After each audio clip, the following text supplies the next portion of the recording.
Asal-usul dan sejarah Lata Janggut. Kenapa dikatakan dinamakan Lata Janggut ni? Apa yang asal-usul dia? Nama mai sini tahun 1997. Jadi sebut nama Lata Janggut dah. Ada dah. Ha. Jadi tak tahu siapa dia orang membangun negeri. Tak ada. Jadi masa mai itu hotel cerai mana tak ada manusia. Itu mana dia Lata Janggut pula sama kan di sini. Lata Janggut dah sebut nama. Mana dah? Mana kalau nak bayar ke sini udah hotel jadi Lata Janggut hotel juga ni. Ha, hotel? Hotel juga lah. Ya, hotel.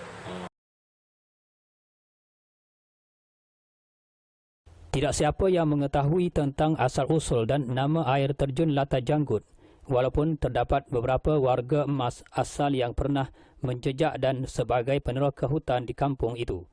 Air terjun Lata Janggut yang letaknya di kampung Lata Janggut, Jeli, Kelantan, iaitu kira-kira 13 km dari bandar Jeli. Ini kerana nama Lata Janggut telah lama wujud sebelum peneroka itu datang ke kampung berkenaan. Hal ini diceritakan sendiri oleh salah seorang warga emas yang juga seorang peneroka, Zakaria bin Yusuf atau Pak K dari kampung Sungai Long, Batu Melintang, Jeli, Kelantan. Untuk ke kawasan air terjun Lata Janggut itu dengan mudah perlulah pengunjung mulai hadapan rumahnya sehingga tiba di jeram itu. Katanya beliau sendiri tidak mengetahui asal-usul Lata Janggut itu. Ketika beliau datang ke kampung ini sebagai peneroka tahun 1967 dulu, nama Lata Janggut itu sudah wujud. Katanya ketika demi wartawan CRTV di kediamannya. Katanya lagi ketika dia tiba di kampung, yakni kediamannya sekarang, keadaan kampung berkenaan pada masa itu masih hutan tebal lagi dan tiada penghuni di kampung berkenaan. Menurutnya, keadaan di Lata Janggut pada ketika itu jika melihat kampung Sungai Long ini adalah berkeadaan asal, yakni hutan tebal. Jadi bermakna keadaan Lata Janggut pada masa itu masih dalam keadaan hutan tebal lagi. Pak K menambah, ini amat jelas Lata Janggut itu wujud sebelum tahun 1960-an lagi. Persoalannya siapakah yang memberikan nama Lata Janggut itu tidaklah diketahui. Hal sedemikian menurutnya sebelum kedatangan beliau ke kampung berkenaan sudah ada pihak yang menggunakan laluan itu untuk ke Lata Janggut itu. Sebabnya hanya laluan dari hadapan rumahnya yang akan mudah tiba di Lata Janggut dan apatah lagi hari ini kemudahan jalan raya telah diwartakan di kampung berkenaan untuk memudahkan pengunjung ke Lata Janggut itu. Katanya beliau sendiri tidak mengetahui tentang asal-usul Lata Janggut itu pada masa dulu adalah sebuah tempat orang ramai menangkap ikan. Setahu beliau, banyak ikan diperolehi di Lata Janggut pada masa itu seperti ikan kelah, baung dan sebagainya. Memang tidak dapat dikira jumlah ikan-ikan yang ada di situ disebabkan terlalu banyak yang menggambarkan keadaan air jeram dan lubuk Lata Janggut itu sesuai dengan pelbagai jenis ikan. Namun, jika dikatakan haiwan buas pastinya tidak dapat dinafikan disebabkan keadaan hutannya yang tebal yang belum terusik lagi. Menurutnya, keadaan air yang terjun di Lata Janggut pada ketika itu adalah berketinggian 5 kaki jika dibandingkan dengan hari ini. Malahan laluan air melalui jeram itu juga begitu dalam, tidak sebagaimana hari ini yang semakin ceti. Katanya, jika ikan-ikan besar seperti kelah dan baung dapat hidup di Lata ketika itu, bermakna air di jeramnya juga adalah dalam.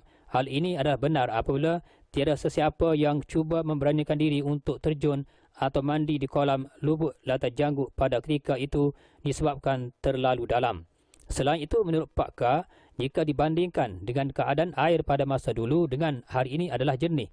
Malah katanya, jika ingin diberikan gambaran tentang suasana di Lata Janggut pada masa dulu yang kelihatannya masih dalam semak samun dan hutan tebal disebabkan tiada siapa yang memberikan perhatian.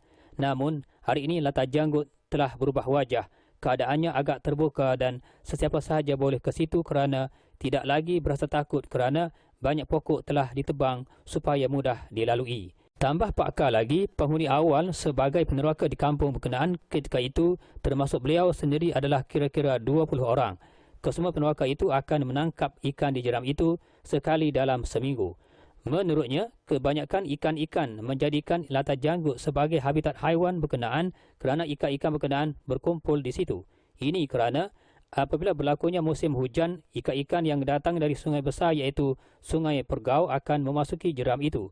Jadi ikan-ikan berkenaan tidak dapat melompat ke arah air terjun berkenaan disebabkan terlalu tinggi. Sudahnya, ikan-ikan berkenaan semuanya berkumpul di dalam lubuk dalam jeram di Lata Janggut itu. Kebanyakan ikan-ikan yang ditangkap oleh penduduk dalam lubuk di Lata Janggut itu oleh kebanyakan penuaka pada masa itu hanya untuk makanan sendiri dan bukannya untuk dijual, kerana pada ketika itu juga masih belum wujud pasar basah dan kedai tidak sebagaimana hari ini. Banyaknya jumlah ikan yang diukur menurutnya adalah berdasarkan masa tangkapan yang dibuat di lubuk itu. Katanya, dia hanya menangkap ikan sekali dalam seminggu untuk menunjukkan jumlahnya yang banyak dan keperluan makanan mereka pada ketika itu lebih dari cukup untuk menampung selama seminggu. Apabila telah habis, mereka akan pergi tangkap lagi. Katanya menambah, ikan yang paling besar sekali adalah ikan kelah yang beratnya di antara 7 hingga 8 kilogram. Manakala ikan baung pula ukurannya sebesar lengannya. Malah ada lagi ikan-ikan yang beliau sendiri tidak mengenalinya. Ikan-ikan ini sebenarnya berenang dari Sungai Pergau apabila berlakunya musim hujan. Apabila ikan-ikan berkenaan memasuki lubuk di jeram itu, ikan-ikan berkenaan tidak lagi dapat turun lalu berkumpul di dalam lubuk itu. Setelah kampung berkenaan diteroka dan dibuka sepenuhnya, semakin ramai pula penduduk-penduduk dari kampung lain yang datang ke kampung berkenaan semata-mata untuk menangkap ikan seperti dari kampung Batu Melintang, kampung Lawar dan dari Jeli sendiri. Mereka berakit melalui sungai dan terus memasuki lata dan jeram itu. Mereka akan bermalam di lokasi itu selama seminggu dan apabila hasil ikan-ikan telah penuh, barulah mereka bertolak pulang keesokannya.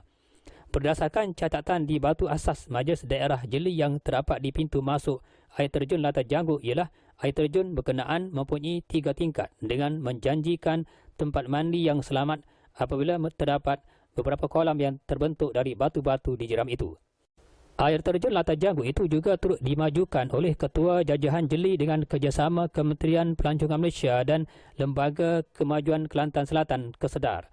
Di antara kemudahan yang boleh didapati di air terjun Lata Janggut adalah wakaf rehat, surau, tempat perkemahan, jungle trekking dan tempat parkir kenderaan. Namun, pengunjung tidak dihampakan kerana keadaan air di lata ini amat sesuai untuk mandi-manda, berenang dan menyelam. Hanya kemudahan itu yang disediakan di air terjun Lata Janggut. Namun, keadaan persekitarannya yang telah berubah dan luas sebenarnya kurang penjagaan. Hanya terserah kepada pengunjung semata-mata. Kemudahan lain seperti kedai dan warung makanan tidak dapat dikhususkan di situ kerana jumlah pengunjungnya boleh dibilang dengan jari. Pengunjung pastinya ramai apabila tibanya musim cuti persekolahan maupun cuti hujung minggu seperti hari Jumaat dan Sabtu. Hari-hari lain keadaannya agak lengang dan menyeramkan.